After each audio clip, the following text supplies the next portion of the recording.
Olá, pessoal. Esse é mais um webinário do canal EducaBerge. Hoje nós vamos falar como a desestruturação das cadeias produtivas impacta na economia brasileira. E para falar sobre esse tema, nós trouxemos a doutora Patiene Alves Passoni. Ela é graduada em Ciências Econômicas pela Universidade Federal da Paraíba, mestre em Economia pela Universidade Federal do Rio Grande do Norte e doutora em Economia da Indústria e da Tecnologia pela Universidade Federal do Rio de Janeiro. Ganhou o primeiro lugar na categoria Tese de Doutorado do 38º Prêmio de Economia do BNDES. Eu, particularmente, admiro muito o trabalho dela, eu acompanho nas redes, a ideia de convidar foi minha, porque eu acho muito interessante, muito bacana a gente ver o trabalho feminino dentro da economia, que a economia ainda era um pouco masculinizada, né? Então, assim, é muito bacana a gente ver uma voz feminina com tanta didática, com tantas ideias positivas e boas dentro da economia, concretas, que a gente consegue compreender nos artigos ou nas lives. Então, a gente pensou realmente em trazer para falar desse tema que é tão importante para a economia brasileira. Então, bom dia, doutora Patiene, tudo bom? Bom dia, obrigada, Angélica, obrigado à Berge por esse convite, né? Eu estou muito feliz de estar aqui com vocês. Espero que nossa conversa de hoje seja produtiva. Perfeito. Eu vou passar, então, a palavra para a senhora poder apresentar para a gente. Muito obrigada. Então, a apresentação que eu vou fazer aqui hoje, ela está muito relacionada com a minha tese de doutorado, né? Onde eu estudo dois processos muito importantes para a economia brasileira. Um é a parte da desindustrialização e outra parte da especialização regressiva. Né? Mais precisamente, eu vou focar quando a gente de coisas relacionadas à desindustrialização ou outro nome que pode ser lido como algum tipo de sinônimo, que são a desarticulação das cadeias produtivas. Né? Eu vou compartilhar aqui com vocês uma pequena apresentação que eu fiz de guia para a gente ter algum parâmetro, vou mostrar alguns gráficos para a gente relacionar. Quando a Berge fez o convite, esse tema é um tema muito amplo, né? Como a desestruturação das cadeias produtivas impacta na economia brasileira e no sistema financeiro. Eu não sei, esse é um tema muito amplo, eu não sei se eu vou conseguir abranger, né, todos os elementos, mas a gente vai trazer aqui algumas coisas que eu acho importante para a gente pensar, né, esses dois fenômenos. Então, a maioria do que eu vou mostrar aqui para vocês, né, é relacionada à tese, então eu deixo aqui a referência para se alguém depois tiver interesse, curiosidade de ler, né. Vou passar muito um passando em algumas coisas relacionadas à metodologia da pesquisa, mas eu deixo aqui para ficar gravado, depois alguém pode procurar, né? O que me motivou, né, estudar isso é que desde a década de 2000 voltou-se à tona uma discussão na economia brasileira sobre a existência e a intensidade de um processo de desindustrialização. Se a gente estava tendo ou não uma desindustrialização e qual era essa intensidade. Em geral, a motivação, né, geralmente se analisa para ver se há ou não essa desindustrialização é a participação do valor adicionado no valor bruto da produção, ou do emprego, ou do valor adicionado, emprego ou da própria produção, né? Só que esse indicador clássico, ele tem algumas críticas, e aqui eu cito algumas delas, que é a existência do preço relativo, que hoje em dia tem uma tendência geral por várias razões, mas principalmente pela introdução da China, né, e de grandes países populosos que têm produzido bens industriais, que isso, em geral, contribui para uma tendência de redução dos preços relativos da indústria e um aumento dos preços das commodities. A gente também pode pensar, outras críticas que são muito importantes, a participação da manufatura, da indústria manufatureira, em relação ao crescimento econômico. Existe, e aqui eu acho que é esse principal ponto que a gente não pode pensar a desindustrialização ou a desarticulação das cadeias produtivas sem considerar o crescimento econômico. né? Existe uma relação intrínseca, a gente vai discutir um pouco, vou mostrar alguns dados para vocês, para mostrar essa relação, né?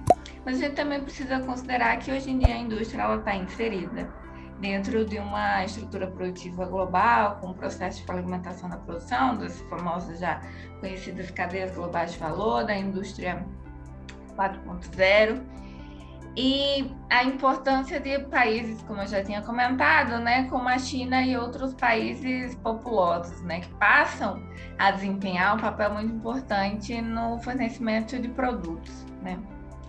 Outro ponto importante é sobre qual tipo de indústria a gente está falando, né? Quando a gente pensa os processos de industrialização, né, elas passam a ter força no final do século XIX, começo do século XX, eram processos que traziam certos tipos de característica para a atividade produtiva, né? Lá a gente tinha indústria têxtil, começa, né, todo o processo da Revolução Industrial, mas hoje em dia a gente teria que pensar sobre essa articulação das cadeias em relação ao setor tecnológico, que seria esse setor que traz consigo as características do que era benéfico quando se começou a pensar o processo de industrialização, né? E esse setor tecnológico, esse seria um setor que promove, né, essa mudança tecnológica com inovação, com elasticidade da demanda alta. Então, todos esses fatores, a gente está aqui considerando a diferenciação do tipo de indústria. Então, são esses pontos que eu vou... as principais críticas, né, dos indicadores tradicionais, que eu vou tentar fazer aqui uma articulação desses pontos, né? A pergunta geral é como é que se desenvolve, como é o processo de desenvolvimento da indústria inovativa entre 2000 e 2018. O objetivo é caracterizar um pouco a economia brasileira com uma análise setorial que envolva a questão dos preços relativos, mas com foco na indústria inovativa, né? Então, aqui a gente vai analisar 3 pontos, que seria a participação do valor bruto da produção, a competitividade doméstica dos bens produzidos nacionalmente e alguns indicadores de encadeamento clássico, quando a gente considera os modelos de insumo-produto. A hipótese dessa ideia geral, né, é que a desindustrialização ela é menos intensa e contínua do que é caracterizado em geral na literatura, né, quando a gente considera a variação de preços relativos e o comportamento do crescimento econômico.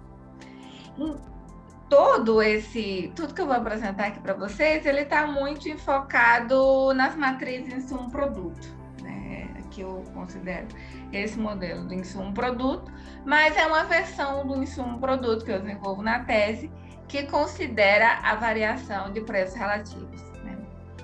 Então, essa série de tabelas de insumo-produto, elas são deflacionadas, são 2 séries especiais, que eu considero o deflator de cada elemento da célula, e isso é importante para a gente pensar como está estruturado o sistema de contas brasileiro, né? Eu acho que um dos principais pontos, às vezes, de equívoco do pessoal que trabalha com mudança estrutural é desconsiderar que o nosso sistema de contas brasileiro está baseado em índices encadeados, né? Sempre os indicadores a preço de um ano, valorados a preço do ano anterior. Quando a gente encadeia esses índices, surge uma série de problemas metodológicos. Não vou entrar nessa seara aqui, é só para dar um pouco de contexto e dizer por que o que eu trago aqui para vocês é diferente e como isso afeta a interpretação de alguns elementos. A análise setorial que eu vou fazer aqui, ela está baseada numa classificação industrial que o pessoal de um grupo de pesquisa, né, da UFRJ, o grupo de inovação de indústria e competitividade, que eu faço parte, né, que era até pouco tempo atrás, era coordenado pelo professor o saudoso professor Davi Kupfer, né? E essa classificação, ela está baseada para a economia brasileira, né? Então, essa classificação, ela leva em consideração 4 grupos, né, como está mostrado aqui: as commodities agrícolas processadas, as commodities industriais, a indústria tradicional e a indústria inovativa, né? Essa indústria inovativa aqui que eu estou considerando, que vai ser o foco da análise, são indústrias baseadas em tecnologia sofisticada ou considera métodos de organização de produção, né? Então, são produtos muito importantes que a gente considera, por exemplo, bens de consumo de alta tecnologia e bens duráveis, eletrônicos e automóveis. Tem várias críticas que podem ser feitas essa classificação, né? Se esse tipo de indústria é inovativa ou não, mas aqui vai ser o grupo que a gente vai estar considerando, né? Quando a gente pensa na participação do valor bruto da produção dos setores, é importante a gente ver que essa participação do valor bruto depende de 2 fatores, que aí seria a participação em volume, que seria o mais próximo que a gente poderia ter de uma medida de quantidade, mas também a variação de um preço relativo. Então, por exemplo, se eu estou com esse caso mais óbvio, mais claro, dos preços das commodities, por exemplo. Se eu estou considerando que certo tipo de setor aumenta muito seu preço e esse aumento de preço não necessariamente está vinculado com o aumento da produção de quantidade física, né? Eu poderia ter ou não um aumento dessa participação no valor bruto da produção que não está relacionado com o que a gente considera economia real, né? Então, por isso que é importante a gente fazer essa associação, e eu vou mostrar aqui para vocês a participação do valor bruto da produção ao longo do tempo, mas considerando unidades de volume, né? Que não é uma quantidade, o volume em si, ele relaciona uma quantidade, mas também é uma mudança na qualidade dos bens, mas ainda assim está medido em valores monetários, né? Antes de mostrar isso, é importante a gente dar um pequeno panorama da economia brasileira, que esse panorama vai ser muito importante, né? Aqui eu tô considerando, né, como uma das principais pontos de análise, que não tem como a gente analisar a questão da mudança da estrutura brasileira sem considerar o contexto de desempenho de crescimento econômico e outras variáveis importantes, né? Então, entre 2000 e 2003, a gente tem um período em que o crescimento da economia brasileira não é tão alto, a demanda externa, por uma debilidade da demanda doméstica, passa a ser o componente mais importante se a gente considerar a demanda final. Existe um baixo desempenho tanto da formação bruta de capital fixo como dos gastos de consumo, né? Seja eles de família ou do governo. Entre 2003 e 2008 é que há uma mudança relacionada tanto aos fatores externos como a fatores internos, né? Se a gente considera os fatores externos, a gente tem uma redução das taxas de juros internacionais, né? Como isso afeta a liquidez que acontece nos mercados, e por afetar a liquidez a gente também passa a ter mais investimentos. Por outro lado, também tem um papel muito importante da economia política doméstica, né?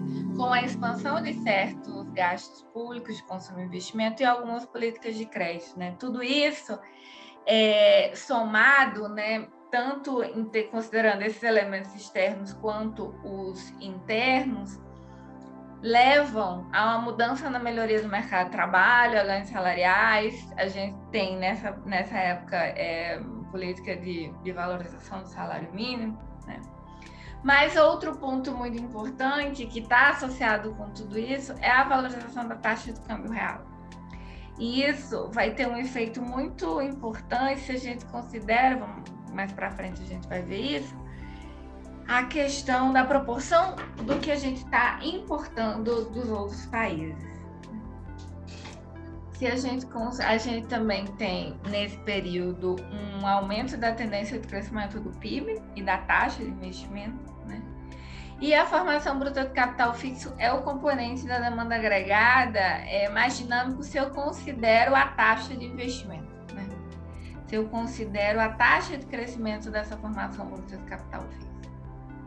Entre 2010 e 2009, né, a gente tem a crise, os efeitos da crise internacional passam a afetar a economia brasileira, e entre 2010 e 2014, né, 2010 como esse primeiro ano, são implementadas várias políticas econômicas para reverter um pouco essa situação do decrescimento que houve, mais ou menos de 0,3, 0,2, 2,9, 0,29%, né? Em 2019, né? Em 2010 a gente cresce 7,5% aproximadamente, um pouquinho mais.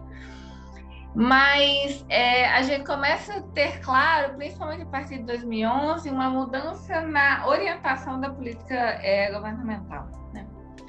O governo ele passa a estimular componentes da demanda privada, principalmente exportações, com a política de desvalorização da taxa cambial, mas, por outro lado, também há um incentivo do investimento privado através de políticas como redução dos impostos, desoneração, redução da taxa de juros, algumas políticas de investimento via BNDES, né? Então, tem essa série de mudanças, né? No entanto, o consumo das famílias é o componente da demanda agregada que mais cresce. E isso, vários estudos mostram, né, que é tanto pelo efeito da crise, mas também por um importante processo de financiarização das famílias, né, o aumento do crédito e o aumento, e por outro lado, né, tem esse efeito dinâmico do consumo, mas também os outros componentes acabam que não tem, e todas essas medidas que foram utilizadas para estimular exportações e investimento, elas não foram tão bem sucedidas como se esperava, né?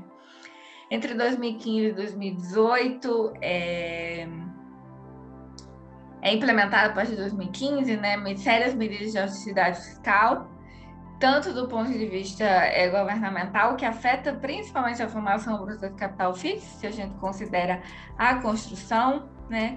Esse é um período que a demanda doméstica não tem um dinamismo tão intenso, então o crescimento nesse período passa a ser meio liderado pelas exportações, e entre 15 e 16, entre 2015 e 2016, a gente tem um decrescimento da formação bruta de capital fixo, e entre 17 e 18 um leve aumento.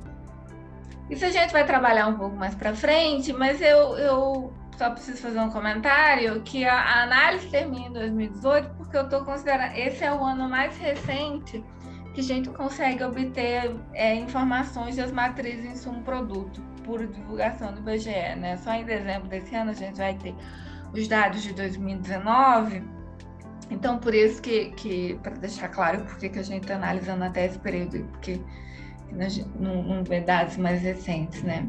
Essa daqui é uma decomposição do crescimento que considera a variação do processo, a variação do que é importado, né? O consumo, ele é muito importante, né? O que está em azul aqui, para explicar as variações, tanto positivas, né? Mas também negativas da variação do PIB, né? Então, mais ou menos era um pouco para falar, dar um contexto, né? 2015 até 2018 é um período de menor crescimento, entre 2010 e 2014 a gente tem um crescimento positivo, mas ele é muito menor do que o observado nesse primeiro período, né? Entre 2004 e 2008. Essa daqui, de fato, é a participação do valor bruto dos setores. Essa linha tracejada aqui, ela mostra a variação sem considerando a variação do efeito dos preços relativos, né? Então, por exemplo, essa linha azul é a parte de commodities industriais, tem toda a parte de indústria extrativa e mineral, mas o foco, né, como eu tinha comentado para vocês, é nessa parte da indústria inovativa, né? E aqui, apesar das variações serem muito pequenas ao longo do tempo, a gente consegue observar alguma tendência, mesmo que seja pequena, né? Que entre 2003 e 2008 a gente tem um aumento da participação dessa indústria na economia brasileira. Entre 2010 e 2014, uma leve manutenção, mas a partir de 2013 a gente vem caindo essa participação ao longo do tempo, mesmo que tenha uma melhora entre 2003, 2017 e 2018, né?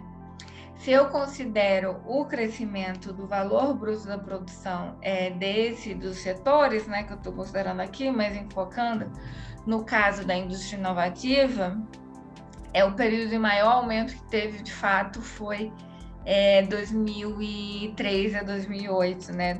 Se a gente considera o período cheio entre 2010 e 2014, ou os outros períodos, né? Acho que está errado, 2000 2018.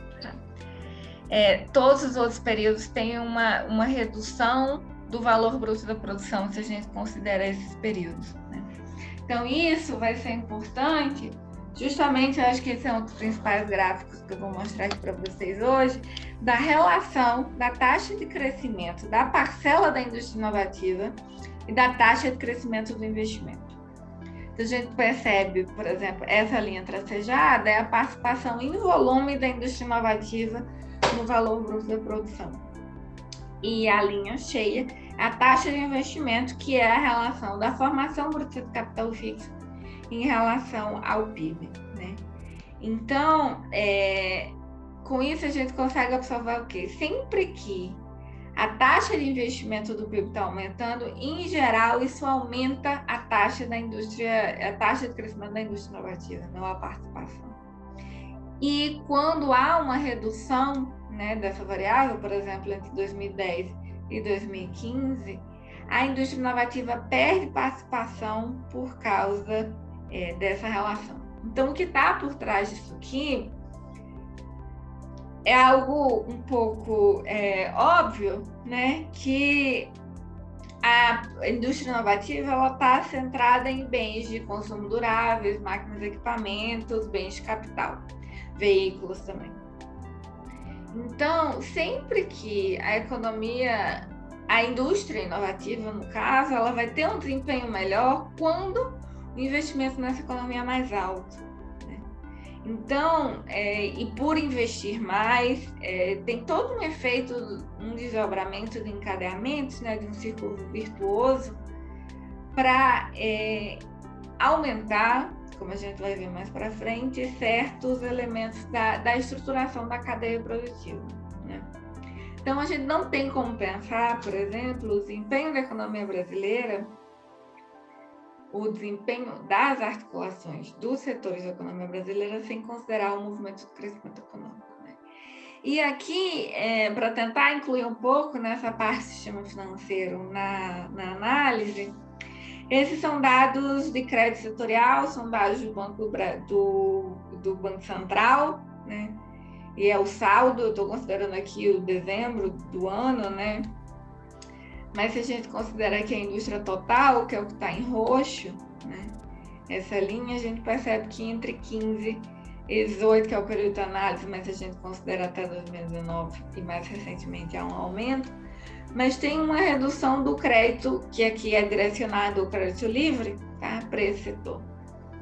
Então, tem aqui, e assim, eu não posso falar de investimento sem comentar dos fatores que, de fato, estimulam o investimento, né? Existem várias teorias que vão analisar quais são os fatores que estimulam o investimento, mas, em geral, a teoria que eu acredito ser mais válida, né, é que o investimento, ele responde, o investimento é realizado através de um princípio do acelerador para que, como resposta do nível da atividade econômica, né? Então, por um lado, possa haver o crédito que for, mas se a economia brasileira, se os investidores ou se os empresários não tiverem, de fato, a certeza de que a economia vai ter uma trajetória positiva, né, que o que eles vão investir, de fato, vão retornar em lucro, eles não vão investir, né? Então, aqui a gente tem dois elementos.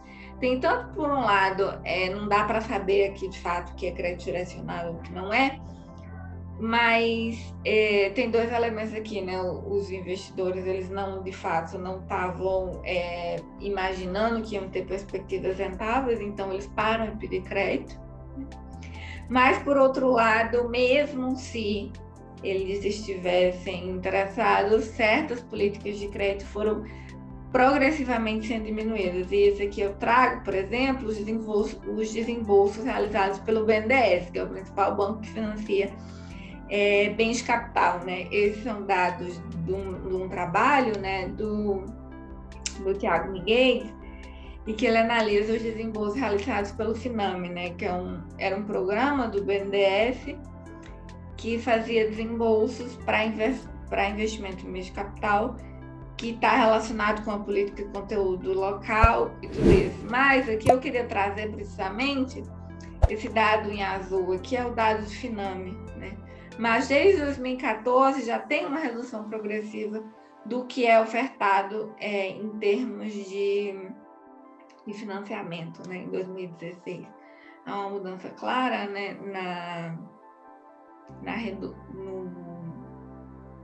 Na orientação do banco. Então isso também é importante, a gente não pode deslocar o que está acontecendo do ponto de vista de investimento com o acesso, né? Como ser realizado o investimento, pode ser realizado através de recursos próprios, mas em sua grande maioria é realizado através do crédito, né?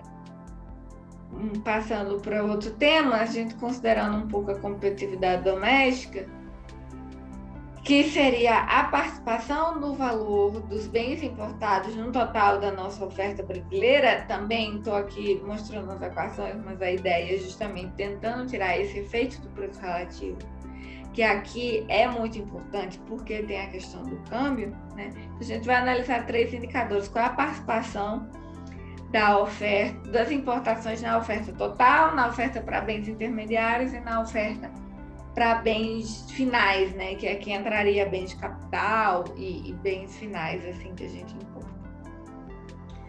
Se a gente considera as importações na oferta total, a indústria inovativa, de fato, é a indústria que mais importa proporcionalmente para atender sua oferta. Esse período entre 2003, 2004 e até 2011, mais ou menos, é um processo onde a gente aumenta muito, né?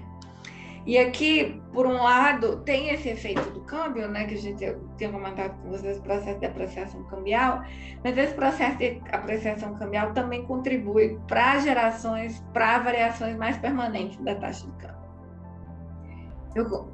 Aqui é claro o efeito do câmbio, mas diferente de outras abordagens teóricas, né, e empíricas sobre a economia brasileira, eu não acho que o câmbio ele tem um efeito tão determinante, né? A apreciação não é apreciar o câmbio e depreciar o câmbio, não tem um efeito tão simétrico, né? Existe uma assimetria do efeito do papel do câmbio. Porque entre 2011 e 2000, mais para frente, né, a partir de 2011, 2012, mais precisamente em processo de valorização cambial, isso não teve efeitos tão importantes para determinar o que a gente importa ou não. Na verdade, aumenta um pouco, né, nesse patamar, né, que seria aproximadamente um pouquinho mais de 22%, que a gente está importando mais bens, e isso tem efeitos para que a gente considera a vulnerabilidade externa e a proporção que a economia tem está suscetíveis a crises cambiais e crises da dívida, né? Esse efeito ele é um pouco mais contínuo se a gente considera o efeito da demanda intermediária, né? A parte da demanda final, de fato, ela é um pouco... a partir de 2011, né, tem uma estabilidade, uma pequena redução dessa proporção do que é importado, mas em termos de bens finais, a gente aumenta consideravelmente, né, um pouquinho, 22%, para uns 33% nesse período, né? Aqui vou mostrar para vocês os indicadores de encadeamento, né? Dar um pouco do contexto, não sei quem são nosso público espectador, mas eu estou falando aqui de encadeamentos relacionados ao modelo insumo-produto, né? Que estou considerando aqui só os encadeamentos para trás, que seriam os backward linkage, e o forward linkage, seriam encadeamentos para frente. E esses encadeamentos, eles mostram qual é a proporção de insumos que são utilizados na economia brasileira e desses insumos, o quanto eles são demandados por outros setores, né? Esse seria o mais próximo, tem uma discussão se isso pode ser lido ou não como análise de cadeia produtiva ou não, mas é uma das possíveis formas de a gente observar.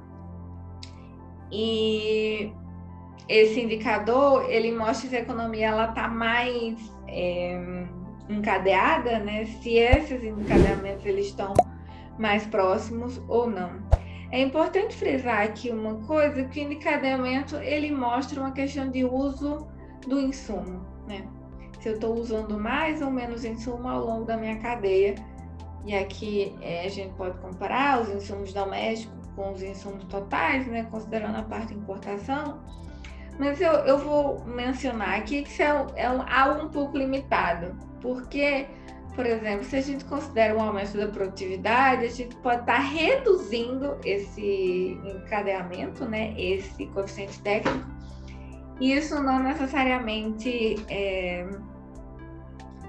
vai indicar, essa é uma melhora na eficiência produtiva, mas isso não necessariamente vai indicar uma perda da participação das cadeias, né?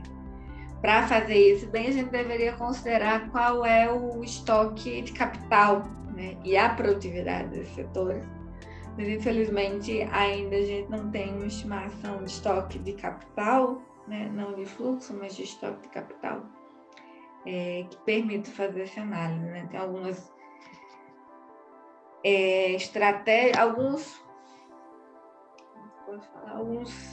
trabalhos estão sendo feitos, né? Talvez mais para frente possa comentar isso, como isso afeta, né? Mas se eu, por exemplo, considero os encadeamentos, os backward links em relação ao nacional e ao total, com foco na indústria inovativa, né? E aqui eu estou considerando 4 períodos, né? 2000 a 2008, 2010 a 2014, 2014 a 2018 e o período cheio, né? Que seria entre 2000 e 2018. Então, se a gente considera o período cheio, tanto do ponto de vista dos backward linkage nacional como do backward linkage total, ele tem uma redução, né, desses encadeamentos das cadeias produtivas a aparecer. E isso está relacionado, se a gente compara, né, a queda é 0,7% no 0,7%. No caso nacional é maior do que a queda no caso total, né? Isso indica duas coisas. Uma, que do ponto de vista da economia como um todo, a economia está ficando menos complexa, por um lado, né? Se ela reduz os encadeamentos, mas por outro lado, como a queda do total ela foi menor do que a queda no nacional, implica dizer que uma parte do uso desses insumos, né, ele teve, comparando os dois, né, quer dizer que as importações elas têm um efeito positivo em geral, uma produtividade ou uma coisa do tipo, né, ou se apropriou mais dos encadeamentos das empresas nacionais em relação às empresas que ofertam bens importados, né, de fora que a gente está importando. Por subperíodo,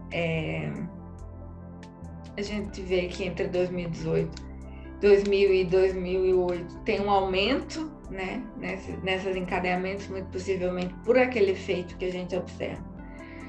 Uma variação positiva da indústria inovativa na economia brasileira, há uma redução se a gente considera esse total de linkage do ponto de vista total, né? Então quer dizer que nesse período, mesmo que a gente tenha importado uma parcela maior de bens intermediários, né, como a gente tinha visto, mas do ponto de vista de considerar as cadeias produtivas como se a indústria nacional tivesse tido capacidade de entrar como, de fato, um competidor dos bens importados, né? Entre 2010 e 2014, tem uma redução desse efeito, né, tanto do ponto de vista do total como do nacional, e entre 2014 e 2018, o nacional tem um aumento, né, desse encadeamento produtivo, que é um pouco maior do que é positivo, e quando a gente considera o total da economia, ele é negativo, né? Também teve esse efeito positivo, como a gente tinha visto, principalmente 17 e 18, tem um aumento da participação, né, do valor bruto da produção do setor da indústria inovativa, né? Esse, por exemplo, é um dado que vocês vão encontrar um pouco diferente de outros tipos de análise que não consideram o efeito do preço relativo, né? Então, isso está até diferente na tese, não está dessa forma, mas... Então, muda muito o sinal, né? Não só a variação, mas o sinal dessas variáveis, né, que eu estou mostrando para vocês. Então, algumas considerações finais. Esse processo de industrialização, eu estou considerando que ele é menos intenso porque ele não vem sozinho, né? Ele é uma consequência do que está acontecendo na economia do ponto de vista do crescimento, né? Então, tem uma relação procíclica desse comportamento da indústria inovativa com o que acontece com o crescimento econômico. Então, a gente não pode pensar em articulação ou desarticulação da cadeia produtiva sem ter uma estrutura de demanda ou um volume de demanda suficientemente alto para que os investimentos possam acontecer, né? Esses processos da desindustrialização, a especialização regressiva eu não estou tratando aqui, não comentei nada, mas eles começam a ser mais intensos a partir da crise mundial de 2010 por vários fatores, tanto por um fator de competitividade internacional, né, que todos os países depois da crise começaram a fazer políticas para aumentar a sua produção, mas principalmente exportação, e o Brasil entra nisso como importador de bens, né? Mas, por outro lado, por uma série de medidas que foram adotadas na economia brasileira, né, do ponto de vista da política econômica, que levam com que tenham efeitos reais, né, sobre o nível de crescimento econômico, qual é o efeito desse para a estrutura produtiva, né? Então, para que a indústria, né, ou a indústria inovativa possa ter maior importância na economia, gerando os efeitos secundários, né, seja a economia de escala, a alta elasticidade da demanda e também os efeitos através meio indiretos, que a gente não consegue ver, né, como aumento da produtividade, desenvolvimento de novos bens, a inovação tecnológica, é necessário a gente ter uma trajetória de crescimento sustentável, né? Então, apesar de que nos últimos anos, 2017 e 2018, a gente tem um aumento, ela é muito tímida em comparação a toda a queda que houve, né? Ela não foi suficiente para observar esse aumento da indústria produtiva e os dados hoje em dia mostram, né? Análise um pouco mais histórica, que a gente já está em 2021, né? Tem 3 anos aí, mostram que essa tendência ela foi um pouco temporária, né? Então, é preciso, né, a gente ter uma trajetória de crescimento sustentável por um lado, mas também que o próprio sistema financeiro, né, através de concessão de crédito, políticas direcionadas, também contribuam para facilitar ou para promover, né? Mas a relação aqui é sempre da demanda para as condições de oferta, né? Primeiro é preciso ter uma estrutura de demanda importante e para que se possa pensar em investir, né? E quando se tenha a intenção de investir, né, que o sistema financeiro seja capaz de absorver isso, né, tanto através do crédito privado, mas em geral é muito mais esperado na economia que esse crédito seja fornecido através da iniciativa pública, né, porque são investimentos de maior risco, de maior longo prazo. Então era isso que eu tinha para comentar com vocês, né? Eu tenho alguns minutos, não sei se no chat do YouTube a gente tem algumas perguntas, mas eu fico aqui à disposição. Ok, a gente... tá, desculpa, Angélica. Não, tudo bem. Quando tem esse delay, só quero aproveitar para agradecer mais uma vez sua disponibilidade. Foi muito importante, porque tem um pequeno delay entre o YouTube e a nossa transmissão. Então, a gente vai aguardando para ver. Mas, André, já tem alguma pergunta? Temos sim.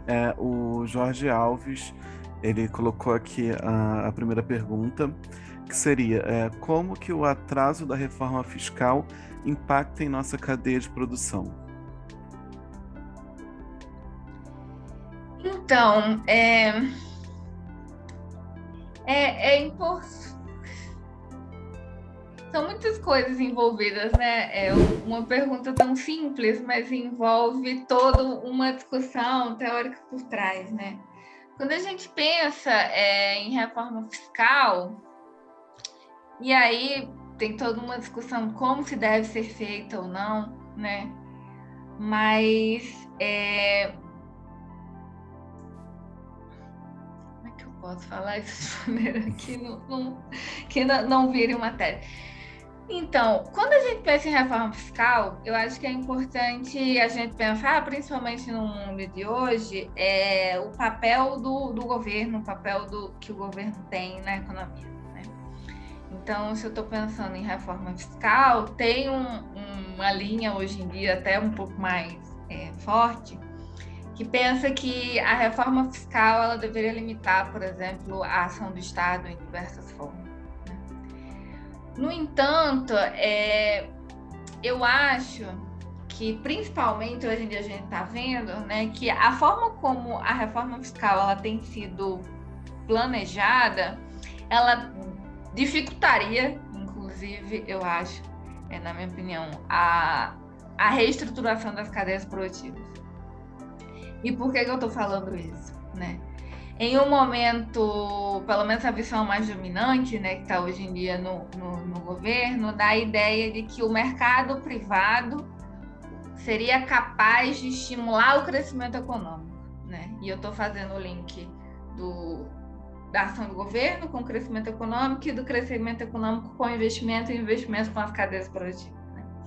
Se numa situação de crise, por exemplo, o governo ele não sai para estimular, seja consumo, seja investimento, é muito pouco provável que o setor privado sozinho faça isso, né? Então a gente tem que pensar, não estou dizendo aqui que a reforma fiscal ou a forma de realização da política fiscal ela tenha que ser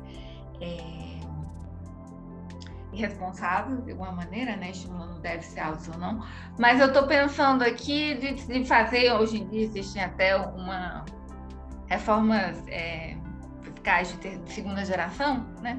Eles consideram que seriam essas reformas que sejam regras flexíveis o suficiente para agir em momentos de crise, mas também responsáveis o suficiente para que os governos não gerem uma trajetória da dívida muito insustentável, né? Então, eu acho que ficar só no momento de fazer regras fiscais muito rígidas, né? Elas tiram a habilidade do governo de agir em outros momentos, né? Com momentos de crise, que a pandemia veio aqui trazer todo essa discussão à tona, né? Qual seria ou não a habilidade do governo. Então, é muito importante a gente pensar isso através dessa forma da forma como eu estou estruturando meu pensamento, né? Da ação do governo para o crescimento e do crescimento dos efeitos que isso teria em termos de desdobramentos para a atividade econômica, né? Ok. Também temos uma pergunta aqui da Ana Clara, e ela escreveu: qual a importância do investimento de capital estrangeiro para a retomada do crescimento econômico? E como a reforma tributária pode nos auxiliar nesse processo? Então, tem-se uma discussão da ideia de investimento estrangeiro. Eu, particularmente, sou um pouco cética nessa questão do efeito do investimento estrangeiro direto no Brasil, né? E isso por uma simples razão, né? O investimento direto estrangeiro, ele tem um interesse, como todo investimento, que é gerar lucro, né, para os seus investidores. A diferença é que a maior parte do investimento direto estrangeiro, ele é feito no Brasil como sendo um último elo da escala.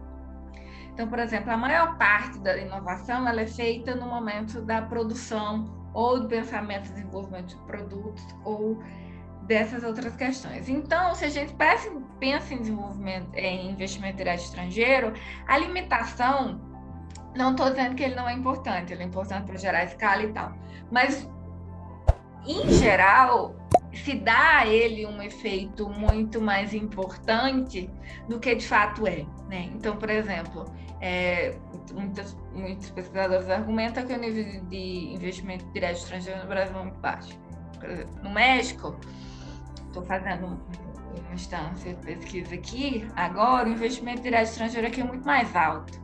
Mas isso não necessariamente levou com que as cadeias produtivas tivessem um desenvolvimento muito mais importante, porque o nível de investimento direto estrangeiro aqui é o investimento na ponta, né? É na produção, é na maquila, é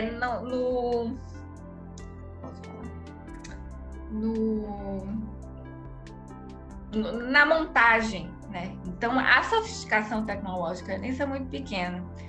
Então, tem todo mundo pensar, não, a gente precisa aumentar ainda mais o nível de investimento de direto estrangeiro, mas dependendo do tipo desse investimento, ele não vai gerar o efeito comparativamente se fosse um investimento de empresas domésticas, né, de empresas nacionais. E é importante a gente pensar qual é o efeito disso, por exemplo, sobre a política tributária, como a política tributária poderia.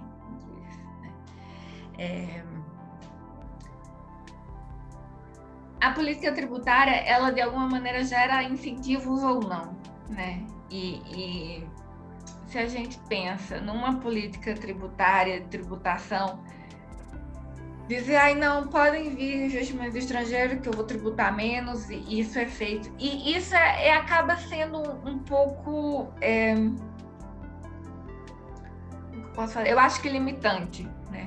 Considerando aqui, porque se a gente tributa menos dessas empresas, né, ou pensando por outro lado, né, se a gente estimula esse investimento direto estrangeiro, mas essa tributação seja direcionada, ou a alíquota, alguma coisa do tipo, seja direcionada para o investimento, né, que esse investimento direto estrangeiro esteja acoplado com o investimento. Dizer, não, tudo que for tributado eu vou encaminhar para um processo de uma política nacional de estimulação do investimento, né?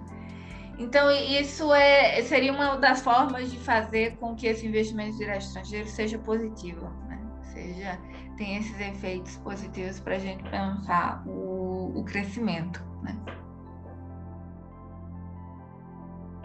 Ok, a última pergunta veio do Fúvio, de Maringá, no Paraná.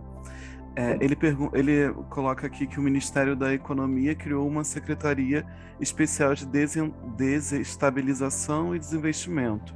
E ele pergunta se isso cria uma desestruturação das cadeias produtivas como política pública desse governo. Então, aí tem duas coisas, né? A criação de uma secretaria, né?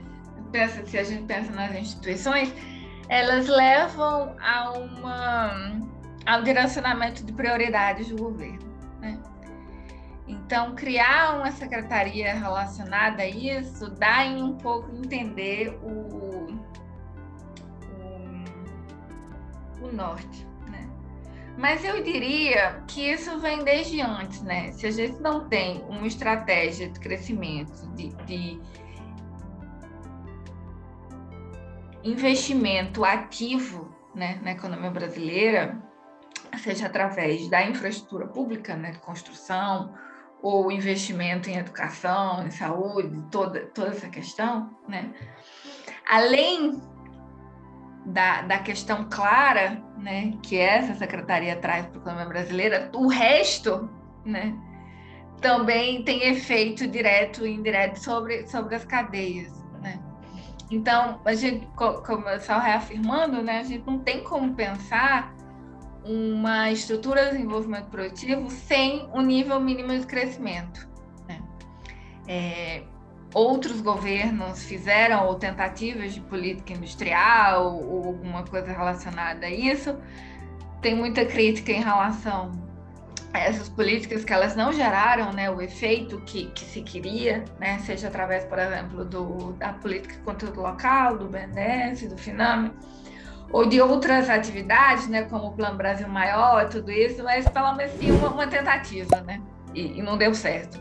Aí eu só deixo a provocação, né, quando se queria, então não deu certo, agora querendo o contrário, né, é muito pouco provável que a economia sozinha ela gere todo esse efeito produtivo, né? Então eu acho que o atual governo ele tem uma demonização pelo papel da atividade do Estado, né, do governo enquanto estimulador do crescimento, e eu acho que isso se reflete desde a fusão, né, do Ministério da Economia com o Ministério da Fazenda.